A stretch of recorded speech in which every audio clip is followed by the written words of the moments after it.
રાજકોટ મનપા વિસ્તારમાં જાહેર રસ્તાઓમાં કેબલ નાખવાની મંજૂરી લીધા બાદ એડવાન્સ પૈસા ભરપાઈ કરી બાદમાં અન્ય કંપનીના કેબલ પણ નાખવાની રિલાયન્સ કંપની દ્વારા મંજૂરી આપી અન્ય કંપની પાસેથી પૈસા ઉઘરાવી લેવાનું કૌભાંડ આચરવામાં આવતા ચકચાર મચી જવા પામી છે। રિલાયન્સ જીઓ કંપની દ્વારા રાજકોટ મહાનગરપાલિકા વિસ્તારમાં જાહેર રસ્તાઓમાં ખોદકામ કરીને અંદર 44 કિલોમીટર સુધી કેબલ પાથરવા માટે મંજૂરી 2013માં માંગવામાં આવી હતી। આ કેબલ નાખવા માટે મનપા દ્વારા 7 કરોડ 11 લાખ રૂપિયા ભરપાઈ કરવામાં જણાવ્યું હતું। કંપની દ્વારા પૈસા ભરપાઈ કરવા તૈયારી દર્શાવવામાં આવતા મનપા દ્વારા એડવાન્સ પેમેન્ટ રૂપે 3.5 કરોડ રૂપિયા પહેલાથી સ્વીકારી લેવામાં આવ્યા હતા અને કંપનીને મંજૂરી આપવામાં આવતા કંપની દ્વારા કેબલ નાખવાનું કામ શરૂ કરવામાં આવ્યું હતું। કામ દરમિયાન રાજકોટ શહેરના વોર્ડ નંબર 8 વિસ્તારમાં આ રિલાયન્સ કંપની સિવાય કોઈ અન્ય કંપની દ્વારા કેબલ નાખવાનું કામ થતું હોવાની માહિતી મળતા મનપા દ્વારા ચેક કરવામાં આવતા હકીકતે અન્ય કોઈ કંપની કેબલ નાખતી હોવાનું જાણવા મળતા તાકીદે કંપનીને ખુલાસો કરવા ડિસેમ્બર 2014માં નોટિસ ફટકારવામાં આવી હતી। તેમ છતાં કંપની દ્વારા જવાબ નહીં આપવામાં આવતા વધુ 2 વખત નોટિસ ફટકારવામાં આવી હતી। બનાવ અંગે ગંભીરતા દાખવી તપાસ કરતા હકીકતે રિલાયન્સ કંપની દ્વારા મંજૂરી મેળવી પોતે પોતાના કેબલ પણ જમીનમાં નાખતા હતા અને અન્ય કંપની પાસેથી પણ પૈસા ઉઘરાવી અન્ય કંપનીને પણ કેબલ નાખવાની રિલાયન્સ કંપની દ્વારા મંજૂરી આપી દેવામાં આવી હતી અને આ રીતે મોટું કૌભાંડ આચર્યું હતું। અન્ય કંપની દ્વારા દિવાનપરા યાજ્ઞિક રોડ હાથીખાના સહિતના 8 કિલોમીટર જેટલા વિસ્તારમાં કેબલ નાખી દીધો હોવાનું જાણવા મળ્યું હતું। આ દરેક વિસ્તારનું ચેકિંગ કરીને કંપનીને કેટલો દંડ ફટકારવો તે નક્કી કરવામાં આવશે। હાલ પૂરતું મનપા દ્વારા 8 કિલોમીટર વિસ્તાર ગણી રિલાયન્સ કંપનીને 1 કરોડ રૂપિયાનો દંડ ફટકારવામાં આવ્યો છે।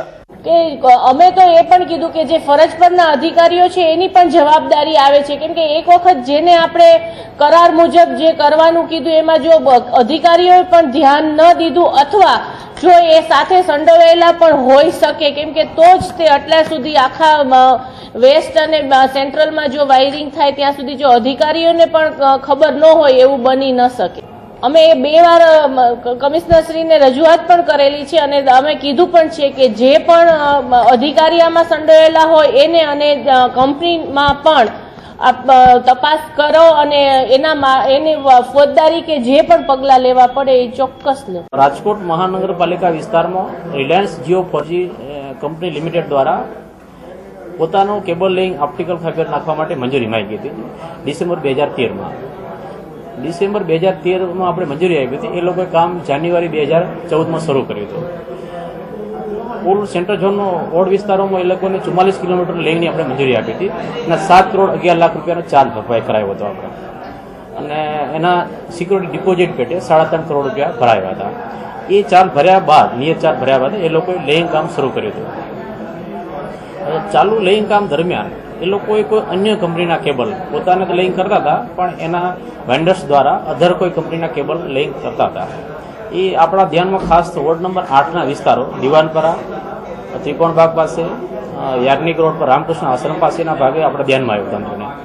એટલે 15/12/2014ના રોજ આપણે એને નોટિસ આપી હતી કે આ તમારા દ્વારા બીજી કંપનીનો કેબલ નાખતો હોય એવું ધ્યાનમાં આવેલું છે તો તે અંગે તમારો ખુલાસો રજૂ કરવો અને આ ગેરકાયદેસર હોય તો દૂર કરવો।